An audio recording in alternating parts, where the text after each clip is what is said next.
भगवान शिव ने मैं दानव को क्या वरदान दिया। जैसा मैं तमन नीतू पांडे सबका स्वागत करती हूँ। इस कथा का वर्णन शिव महापुराण के रुद्र संहिता में मिलता है। व्यास जी ने पूछा, हे महाबुद्धिमान सनत कुमार जी, आप तो ब्रह्मा के पुत्र और शिव भक्तों में सर्वश्रेष्ठ हैं, अतः आप धन्य हैं। अब यह बतलाइए कि त्रिपुर के नष्ट हो जाने पर संपूर्ण देवताओं ने क्या किया, मैं दानव कहाँ गया और उन त्रिपुराध्यक्षों की क्या गति हुई। इस तरह से यदि यह वृत्तांत शंभु की कथा से संबंध रखने वाला हो तो वह सब विस्तार पूर्वक मुझसे वर्णन कीजिए। शंभु यानी भगवान शिव। सूत जी कहते हैं, हे मुनि, व्यास जी का प्रश्न सुनकर सृष्टिकर्ता ब्रह्मा के पुत्र भगवान सनत कुमार शिव जी के युगल चरणों का स्मरण करके बोले, हे सनत कुमार जी, महाबुद्धिमान व्यास जी, जब महेश्वर ने दैत्यों से खचाखच भरे हुए संपूर्ण त्रिपुर को भस्म कर दिया तब सभी देवताओं को महान आश्चर्य हुआ। उस समय शंकर जी के महान भयंकर रौद्र रूप को, जो करोड़ों सूर्यों के समान प्रकाशमान और प्रलयकालीन अग्नि की भांति तेजस्वी था तथा जिसके तेज से 10 दिशाएं प्रज्वलित सी दिख रही थीं, देखकर साथ ही हिमाचल पुत्री पार्वती जी को की ओर दृष्टिपात करके संपूर्ण देवता भयभीत हो गए। तब मुख्य देवता विनम्र होकर सामने खड़े हो गए। उस अवसर पर बड़े बड़े ऋषि भी देवताओं की वाहिनी को भयभीत देखकर खड़े ही रह गए। सभी इतने डर गए थे कि वह भगवान शिव के आगे जाने की चेष्टा भी नहीं कर सकते थे। भगवान शिव से कहना तो बहुत दूर की बात है, उनके उस ताप को सहन भी नहीं कर सकते थे। कुछ बोल न सके। वे चारों ओर से शंभु को प्रणाम करने लगे।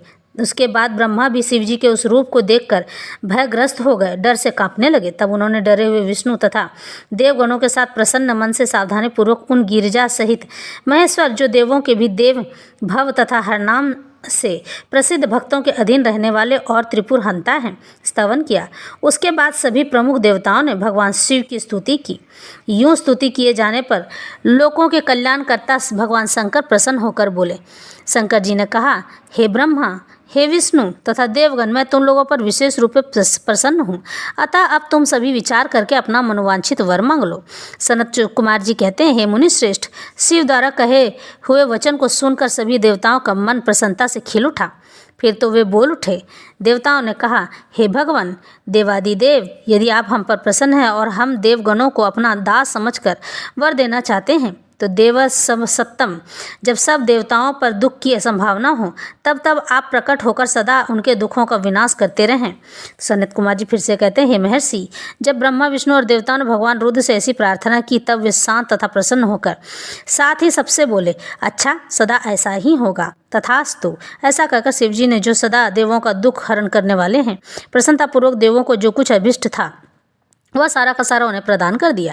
इसी समय मैं दानव, जो शिव जी की कृपा के बल से जलने से बच गया था, शंभु भगवान शिव को प्रसन्न देखकर हर्षित मन से कहता है, उनसे विनीत भाव से हाथ जोड़कर प्रेम पूर्वक हर तथा अन्य देवताओं को भी प्रणाम किया। फिर वह शिव जी के चरणों में लौट गया।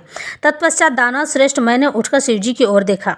उस समय प्रेम के कारण उसका गला भर आया और वह भक्तिपूर्वक चित्त में उनकी स्तुति करने लगा।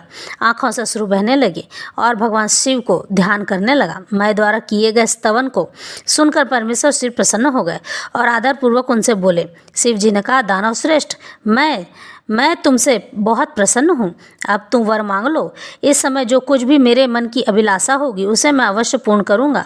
सनत कुमार जी फिर से कहते हैं, मुने, शंभु के इस मंगलमय वचन को सुनकर दानव श्रेष्ठ मैंने अंजलि बांधकर विनम्र हो उस प्रभु के चरण में नमस्कार करके कहा। मैं दानव कहता है, हे देवादिदेव महादेव, यदि आप मुझ पर प्रसन्न और मुझे वर यानी पाने का अधिकारी समझते हैं तो अपनी शाश्वती भक्ति प्रदान कीजिए। मैं चाहता हूँ कि मैं आपका अनन्य भक्त रहकर इस जगह पर निवास करूं। परमेश्वर, मैं सदा अपने भक्तों से मित्रता रखूं, दिनों पर सदा मेरा दया भाव बना रहे और अन्य दुष्ट प्राणियों की मैं उपेक्षा करता रहूं। महेश्वर, कभी भी मुझ में असुर भाव का उदय न हो। मैं कभी भी असुर जाति होने के कारण भी असुर के भाव को कभी न ग्रहण कर सकूं। उनसे हमेशा भिन्न रहूं और हमेशा सात्विकता को ग्रहण करता रहूं। निरंतर आपके शुभ भजन में तल्लीन रहकर निर्भय बना रहूं। सनत कुमार जी कहते हैं, व्यास जी, शंकर तो सबके स्वामी तथा भक्तवत्सल हैं। मैंने जब इस प्रकार उन परमेश्वर की प्रार्थना की तब वे प्रसन्न होकर मैं से बोले, हे दानव सत्तम, तू मेरा भक्त है, तुझ में कोई भी विकार नहीं है। अब तू धन्य है। अब मैं तेरा जो कुछ भी अविष्ट वर है वह सारा का सारा तुझे प्रदान करता हूँ। अब तू मेरी आज्ञा से अपने परिवार सहित वित्तल लोक को चला जा। तू स्वर्ग से भी रमणीय है।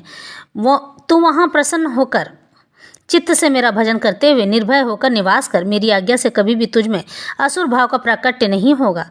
तुझे असुर भाव के से डरने की जरूरत नहीं है। मुनि, मैंने महात्मा शंकर की उस आज्ञा को सिर झुकाकर स्वीकार किया और उन्हें तथा अन्य देवों को प्रणाम करके वह वित्तल लोक को चला गया। तदंतर महादेव जी देवताओं के उस महान कार्य को पूर्ण करके देवी पार्वती अपने पुत्र और संपूर्ण गणों सहित अंतर ध्यान हो गए। जब परिवार सहित भगवान शंकर अंतर्हित हो गए तब वह धनुष, बाण, रथ आदि सारा उपकरण भी अदृश्य हो गया। तत्पश्चात ब्रह्मा, विष्णु तथा अन्य देव, मुनि, गंधर्व, किन्नर, नाग, सर्प, अप्सरा और मनुष्यों को महान हर्ष प्राप्त हुआ।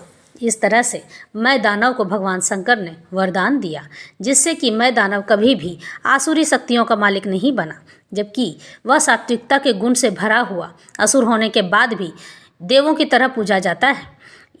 असुर राज मैं दानव जैसे कि असुरों का शिल्पकार है, जैसे कि हमारा शिल्पकार भगवान विश्वकर्मा जी हैं, उसी तरह से असुरों के शिल्पकार मयासुर मैं दानव हैं।